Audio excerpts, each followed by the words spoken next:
நேற்று நான் பேசும்போது சில அமைச்சர்கள் குறுக்கிட்டு பேசினாங்க, அதற்கு நீங்க அனுமதி கொடுத்தீங்க. அதே மாதிரி இன்னைக்கு முதலமைச்சர் பேசும்போது சில வார்த்தைகள், தவறான வார்த்தைகள் பேசுறாரு.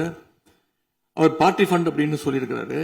அவர் அமைச்சர் அந்த பார்ட்டி ஃபண்ட் எந்த பார்ட்டின்னு கூட சொல்ல தைரியம் இருந்தா சொல்லுங்க, நாங்க அதெல்லாம் ஃபேஸ் பண்ண தயாரா இருக்கோம். எதையும் ஆதாரத்தோடு எதையும் பேசுங்க. நீங்க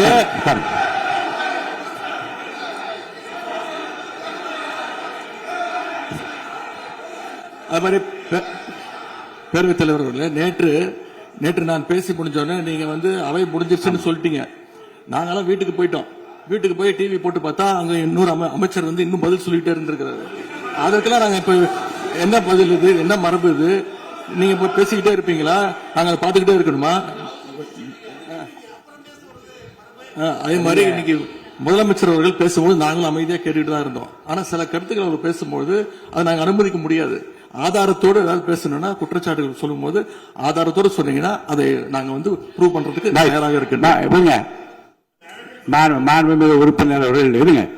நேற்று மாண்புமிகு எதிர்க்கட்சி தலைவர்கள் பேசியதும், மாண்புமிகு பொதுப்பணித் தலைவர்கள் பேசியதும் ஆதாரம் இல்லாமல் பேசக்கூடாது என்று நான் சொன்னேன்.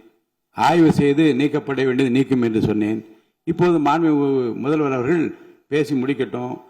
நீங்கள் கூறிய கருத்துப்படி அதில் ஆதாரங்கள் இல்லாத குறிப்பாக இருந்தால் அது நீக்குவதற்குரிய உரிமை எனக்கு இருக்கிறது. ஆய்வு செய்து நான் நடவடிக்கை எடுப்பேன். இப்போது மாண்புமிகு முதலமைச்சர் அவர்கள் பேசலாம்.